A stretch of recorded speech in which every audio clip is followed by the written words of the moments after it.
اپنے YouTube channel پر آپ دوستوں کو ویلکم کرتے ہیں۔ آج کی دو اہم ترین کرکٹ سے متعلق خبروں کے ساتھ آپ دوستوں کی خدمت میں حاضر ہیں۔ عدالت سے بڑی خبر ہے کہ بابر اعظم پر خاتون کو ہراساں کرنے کا الزام ہے۔ عدالت نے کیس مقرر کر دیا ہے سماعت کے لیے، جبکہ اسے ملکی سیریز کے لیے کون سے امپائرز کو مقرر کیا گیا ہے، یہ جانیں گے آج کی اس ویڈیو میں۔ جڑے رہیے ہمارے یوٹیوب چینل کے ساتھ۔ بسم اللہ الرحمن الرحیم والصلاۃ والسلام علی رسول الکریم۔ السلام علیکم۔ امید کرتے ہیں کہ آپ سب دوست خوب زندگی گزار رہے ہوں گے۔ تو چلتے ہیں دونوں خبروں کی تفصیل کی جانب۔ خبر کی تفصیل کے مطابق لاہور ہائی کورٹ نے سابق کپتان پاکستان کرکٹ ٹیم بابر اعظم پر خاتون کو ہراساں کرنے کے الزام میں درج مقدمے کے اخراج کے لیے درخواست سماعت کے لیے مقرر کر دی ہے۔ تفصیلات کے مطابق لاہور ہائی کورٹ آفس نے درخواست کو 6 فروری کے لیے مقرر کرنے سے متعلق کاز لسٹ جاری کر دی ہے۔ عدالت نے مدعی مقدمہ خاتون کو 6 فروری کو ذاتی حیثیت میں طلب کیا ہے۔ جسٹس اسجد جاوید گھرال سابق کپتان کرکٹ ٹیم بابر اعظم کی درخواست پر سماعت کریں گے۔ بابر اعظم نے ٹرائل کورٹ کے اندراج مقدمہ کے حکم کو لاہور ہائی کورٹ میں چیلنج کیا ہے۔ ہائی کورٹ نے ٹرائل کورٹ کے اندراج مقدمہ کے حکم کو معطل کیا ہے۔ درخواست میں سابق کپتان نے مقدمے کے اخراج کی بھی استدعا کی ہے۔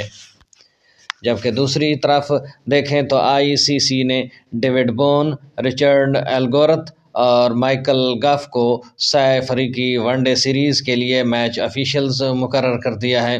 سنگل لیگ کی بنیاد پر ہونے والے میچ 6 فریقی سیریز 8 سے 14 فروری تک کھیلی جائے گی۔ David Boon I C C elite panel of match referees کے ممبر ہوں گے۔ رچرڈ ایلگورتھ اور Michael Gough I C C elite panel of umpires کے رکن ہیں۔ پاکستان کے امپائرز راشد ریاض، آصف یعقوب اور فیصل آفریدی بھی سیریز میں ذمہ داری نبھائیں گے۔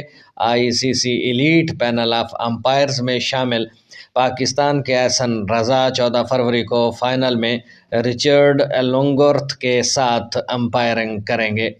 یہ تھی آج کی دو بڑی اور اہم ترین اپڈیٹ کرکٹ سے متعلق کہ آئی سی سی نے 6 ملکی سیریز کے لیے 3 میچ افیشلز مقرر کیے ہیں، جبکہ امپائرز راشد ریاض، آصف یعقوب اور فیصل آفریدی بھی اس سیریز کا حصہ ہوں گے۔